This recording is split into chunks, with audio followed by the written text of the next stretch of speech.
Danes govorimo o najpogostejših napakah marketinških oddelkov. Čakaj, misliš, kako lahko izboljšajo svoje delo?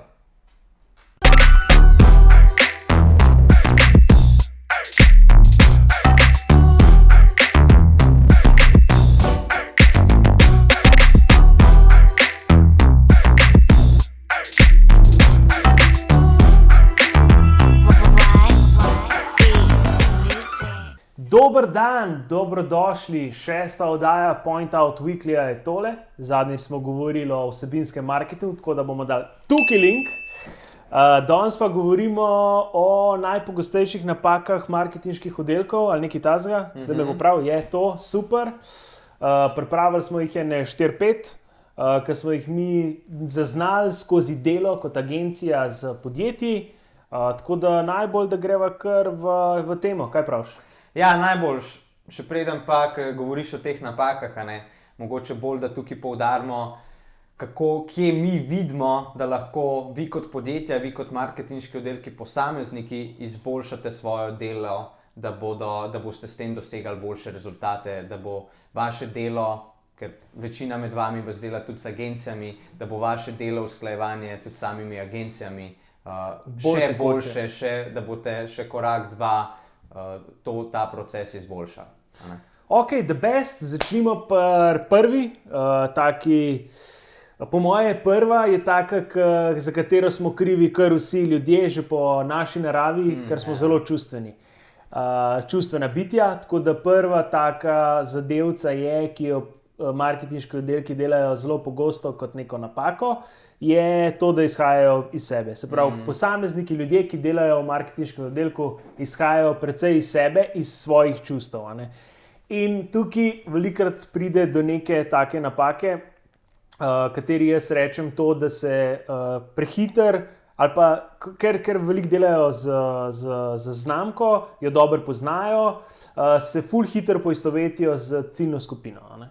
Kar je the best, kaj je ful dobro, ampak je zelo neka taka tanka meja, ki se hitro preskoči, in to je, da mislijo, da so oni tipični predstavniki ciljne skupine. Se pravi, tisto, kar jaz mislim, da izhajam iz svojih čustev, ti se tudi zihar všeč moje ciljne skupine. Vse skupaj generalizirajo na podlagi sebe. Se pravi, ko gledajo iz sebe postavijo, kot da je to celotna ciljna skupina. In posledično potem vse odločitve tudi v povezavi s tem sprejemajo glede na svoje videnje. Ampak tukaj je treba gledati veliko širše.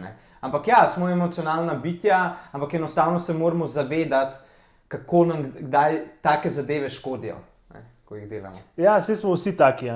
Vsi se odločamo na podlagi čustev, tako da je to povsem razumljivo, ampak se je pa treba zavedati, da to lahko vodi v neke napačne odločitve. Tako je. Tako da, če davam mogoče tukaj en tak praktičen primer, samo predstavljajte si, da bi midva, oziroma naše podjetje, ki dela te videe, da bi mi enostavno govorili to, kar mi mislimo povedati, da to, kar se nam zdi cool, enostavno ne glede na celotno okolico, pač govoriti o neki vsebini, s katero se mi poistovetimo. Ne, mi vzamemo enostavno ciljno publiko v obzir. Se pravi, kakšne informacije bodo za vas koristne, s kakšnimi problemi se vi soočate. Se pravi, danes govorimo enostavno z vidika, kako lahko podjetja delate bolj, kako lahko bolje organizirate svoje delo, se pravi preko teh napak. In zato, ker smo enostavno zaznali, da se skriva ogromno potenciala še v tem. Se pravi, če boste izboljšali te zadeve, boste enostavno boljš delali, boljš poslovali.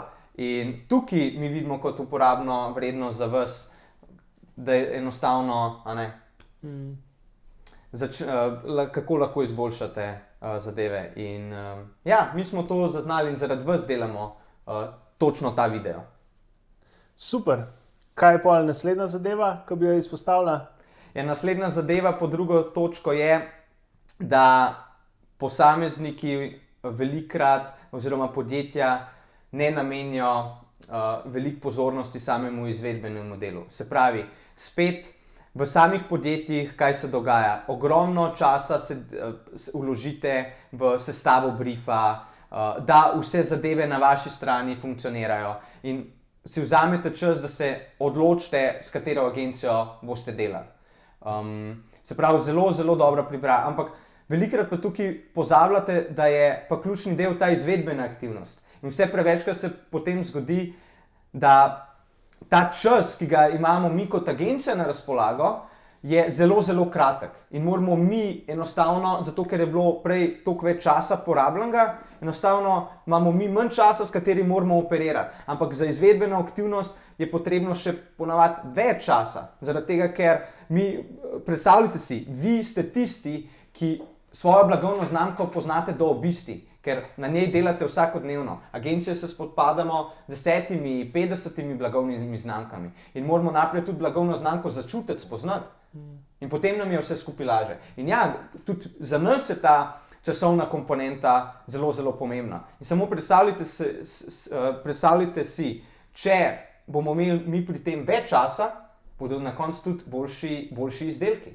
Prav, z naše strani bomo izboljšali to produktivnost. Tako da enostavno tukaj hočeva poudariti, da se zavedite, da je ta izvedbeni del zelo, zelo pomemben in če je le mogoče vse skupaj hitreje izvedete v tem organizacijskem delu. Ja, mogoče, če sam malo obrnem z drugega vidika, to, kar si ravnokar povedal, pa skušam dati v par stavkov, je točno to. Se pravi, zelo veliko časa se posveča organizaciji, nekim planiranju, nekim internim zadevam v podjetju, ki so pomembne do trenutka, preden agencija pride. Potem pa pač, ko agencija pride, so pa pričakovanja, da je to izvedeno 1, 2, 3. Hop, dajmo skočiti in bo to narejeno. To je dostikrat težko narediti, seveda pač se da, ampak še vseeno je veliko bolj kakovostno, ko se temu tudi posveti več časa ali pa ko je na voljo več časa. Ok, če govorimo o naslednji zadevi, ki veliko podjetij enostavno se ne zaveda, da marketing, ki ga izvajate, ni primeren času, v katerem smo ali pa v katerem živimo. Se pravi, kaj to pomeni? Enostavno, vi veste, kaj se na primer dogaja. Hodite na konference, veste, kateri so trendi, kam se pomika marketinška industrija, ampak enostavno potem tega ne delate. Se pravi, sami posamezniki ali pa podjetja si ne umažejo rok. Zakaj? Zaradi tega, ker enostavno vas je malo strah. Ker ja, to je trend, ampak ne veste, na kakšen način se tega lotiti, ne veste, ko se boste lotili, kakšni bodo rezultati, ker nimate benchmarka, se pravi neke primerjave. In stopicate na mestu, držite status quo. Ampak tukaj se pa morate zavedati, pozornost uporabnikov je že na tisti strani. Se pravi, uporabniki že namenjajo pozornost določeni aktivnosti. Vse o tem sva tudi malo govorila v prvi oddaji, ko sva o videomarketingu govorila, kje je pozornost uporabnikov. Ampak koliko podjetij se pa tega dejansko loteva? Zelo malo, Tudi mi smo eni izmed prvih. In enostavno tukaj ta strah, pa neizstopanje iz neke cone udobja, ki jaz velikokrat tudi se rad na to navežem, vas enostavno ubija pod narekovaji, vam prinaša slabše rezultate, oziroma vaši rezultati bi bili lahko veliko boljši, če bi skočili pa res dejansko delali tam, kjer je pač pozornost samih uporabnikov. Ja, folk je na Facebooku, na Instagramu, na družbenih omrežjih, na telefonu po cele dneve, mi pa še vedno večino keša vlagamo v televizijo, v neke bolj tradicionalne kanale. Še vedno se poslužujemo nekih enosmernega komuniciranja, samo bam sporočila, bam sporočila, da bi dejansko dali uporabnikom uporabno vrednost. In ponavadi se podjetja lote to po 1, 2, 3 letih, ko so zadeve, se pravi, pred toliko časom bi se mogli lotiti, ampak vi se lote potem kasneje s takim zamikom. Tipičen primer, recimo live video. Live video praktično nobenega v Sloveniji ne dela, če ga delajo, so to neki blogeri, neki posamezniki, podjetja se tega ne lotevajo. Kaj, lotili se ga bojo, 2018, 2019, ko bo že pase. A veš, to je točno to. No, mi se ga moramo tudi lotiti. Ja, res je. Ampak to zadevo, ki jo Zoran omenja, zdaj je aktualno, ker Facebook to puša, namenja pozornost. In uporabniki, ker ta trg ni zasičen, imajo večjo pozornost in vi lahko bolj pridete zaradi tega do izraza, ker trg ni zasičen s tem. In zaradi tega bodo uporabniki vam več časa lahko namenili, ker ni drugih v ekosistemu. Se pravi, to je ena slabost, ki je pač ne izkoriščate. Potem naslednja pa je, da enostavno z vidika denarja je manjši, zato če se zdaj lote zadev, ki so aktualne, boste na enoto manj plačevali, kot pa boste čez 2 leti, 3 leta. Tako da, ampak ja, ponavadi vi potrebujete ta benchmark, ki sem ga omenil, nek primer, da se je to izkazalo za dobro prakso. Kdaj je treba si umazati roke, probati, ker se boste ob tem še veliko več naučili. Pa še tretja zadeva tem dvem, ki si ti dodal, si super povedal, je pa to, da enostavno, če na začetku ste early adapteri, če prvi začnete z, ne vem, snemanjem video vsebina, ne, so tudi pričakovanja userjev nekoliko nižja, zaradi tega, ker nimajo benchmarka, ne morejo primerjati z nekom, pa reči, ok, ta pa dela slabš, ta pa dela boljš. In vi ta čas, dokler to rata mainstream, dokler začnejo to vsi delati, vi ta čas porabite za to, da se izboljšate, za to, da povate in na koncu, ko je to mainstream, ste najboljši, ste zmagali. Cool. Greva naprej na četrto eno tako zadevo in sicer, ko govorimo, tudi velikokrat prihajamo do samega zaupanja oziroma nezaupanja strani naročnikov. Se pravi, to zaupanje, nezaupanje med agencijo pa naročnikom. Izvoli, bi kar te predal besedo, da malo več poveš o tem. Ko si na strani podjetja in delaš ful dolg časa s svojimi produkti, znamkami in tako naprej, rataš čustveno navezan na njih, ne? In pride do določenega trenutka, ko zadeve več ne moreš sam rihtati, ne obvladuješ več sam in takrat najameš agencijo. Ne? Ali pa da ti agencija da neke sveže ideje, da te da malo ven iz out of the box in tako naprej. Ampak takrat smo ljudje, ker smo tako naravnani, spet smo čustvena bitja, težko zadeve spustimo iz roke. Ne? In ker težko spustimo zadeve iz roke, nimamo tistega pravega zaupanja do nekoga novega, ki pride v tem primeru agencije in mislimo, da oni ne znajo tega dovolj dobro narediti, da ne znajo tako narediti, kot mi. In prva taka neka manjša napakica, ko se pojavi, če smo na strani podjetja, smo takoj tako, ok, oni tega ne znajo. Ne? Oni tega ne znajo, tega ne delajo dobro. In to zaupanje z obeh strani, tako, dajmo biti pošteni, tako strani agencije, se pravi, da agencija zaupa v podjetje, se pravi, da je podjetje res tisto, ki ima znanje, ne, z področja za svojo znamko, z področja, na katerem deluje, in pa tako strani tudi podjetje, da zaupa v agencijo, ki se vsakodnevno ukvarja z, recimo v našem primeru, z digital marketingom. In tukaj bi jaz en tak primer izpostavil, kje se mi najbolj lovimo pri tem zaupanju, nezaupanju. Mi najbolj pokrivamo družbena omrežja, ne? Oziroma tukaj je eden izmed naših fokusov. In enostavno, ker so družbena omrežja mediji, na katerem smo vsi, tudi kot posamezniki, enostavno so naša pričakovanja oziroma miselnost, da mi pa tudi to znamo delati. In velikokrat mi imamo predvsem, ko delamo z naročniki z vidika družbenih omrežij, predvsem tukaj naletimo na te težave z vidika zaupanja. Ker vsak misel, ja, se to pa tudi jaz imam nekaj pojma, pa znam. Sej imate, a ne? Ampak agencija ga ima na nek način več. Ja, treba je biti iskren. Treba je biti iskren, ker se s tem vsakodnevno ukvarjamo. In z vidika blagovnih znamk, ko govorimo. In tukaj velikokrat bi celoten proces veliko bolj tekel,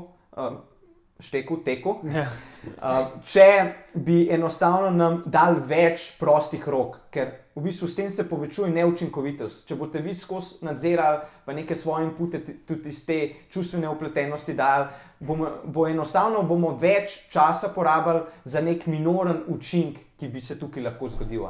Sej prav, da preverjate, ampak dajmo to, ne da je to čisto operativna aktivnost in da enostavno pri tej zadevi se lovimo na vsakodnevno ali pa vsakotedensko, dajmo jo z vidika strateškega marketinga pogledati in seveda, morate biti kritični, ampak obenem, da nam pač puščate tudi proste roke pri samem inputu. Ja, da ne bo izgledalo kot samo eno disanje parent, bi mogoče še to izpostavil pri teh zadevah, ki jih uporabljamo vsakodnevno v zasebnem življenju. Se pravi, družbena omrežja so tipičen primer, ker praktično vsi uporabljamo tudi v zasebnem življenju.